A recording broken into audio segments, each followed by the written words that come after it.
Hello po, for today's video, ayan, isang luto na naman po ang aking gagawin at iba't ibang klaseng luto po yung aking iluluto dyan. At una po sa lahat ay ang paggagayat at pagbabalat ng aking mga isasahog dyan sa aking lulutuin. Una muna po ang aking lulutuin dyan ay ang lumpiang gulay. Yan po ang aking unang ginagayat dyan at ang aking pong mga anak ay mahilig po dyan sa mga ganyang ulam at gusto po kasi nila lagi ay ang gulay na ganyan. Kaya yan po ang nire-request sa akin. At ayan, at ako po ay mag-isang nagagayat yan. Nakikita nyo. Kahit medyo masakit sa likod yung paggagayat sa tagal ng nakaupo.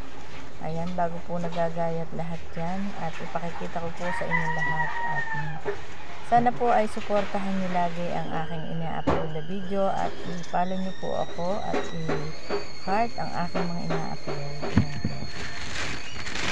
Ayan, at makikita nyo dyan lahat ang aking mga lulutuin. Ayan.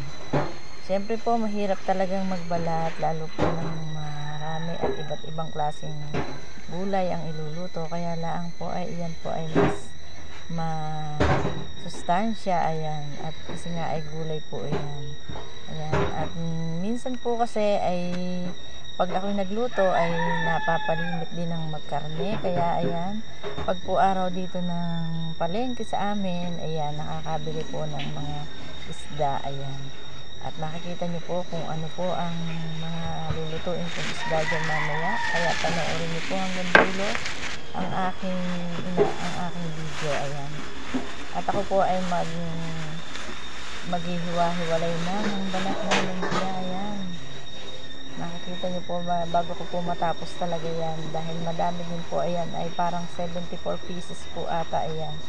Kaya lang medyo maliliit yung nabili ko, medium, at kasi nga po ay nalimutan ko na kailangan pala ay malalaki nga pala ang aking bibilihin na ayan, ang akin pong mga binayat na, ayan, at ang akin pong niluluto na, ayan po ay ginisa ko laang po yan. Hindi ko na ipinakita sa inyo yung paggigisa at siguro naman po ay alam nyo na ang bawang at sibuyas. Pagkatapos po ay yung medyo malutong-lutong na mga gulay, mga matitigasin yung inuna, ayan, at luto na rin po at hanguin na at ilagay na po sa isang planggana at palalamigin, ayan, nang lumamig po, ayan, at unti-unti ko na po silang babalutin, ayan, babalutin ko na po isa-isa yan, kaya ayan, matagal na upuan na naman po yan, ayan, tingnan niyo po kung paano ko balutin, ayan, talagang mas magbibigay kayo ng napakahabang pasensya at napakahabang oras, ayan po. Kaya ayan, at panoorin niyo po lahat-lahat ang aking mga ina-upload na video araw-araw. Ayan, at pipilitin ko pong makapag-upload ako talaga ng video araw-araw. Ayan po. At malapit na ang mabalot ang pangalawang babalutin.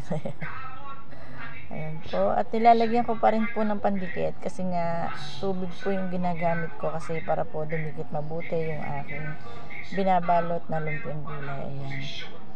Kailangan po mahigpit ang pagkakagawa dyan para hindi po yan manabog at hindi po masira ang balat. Ayan po, at napakaganda na po, at ayan po ang naluto. Ayan.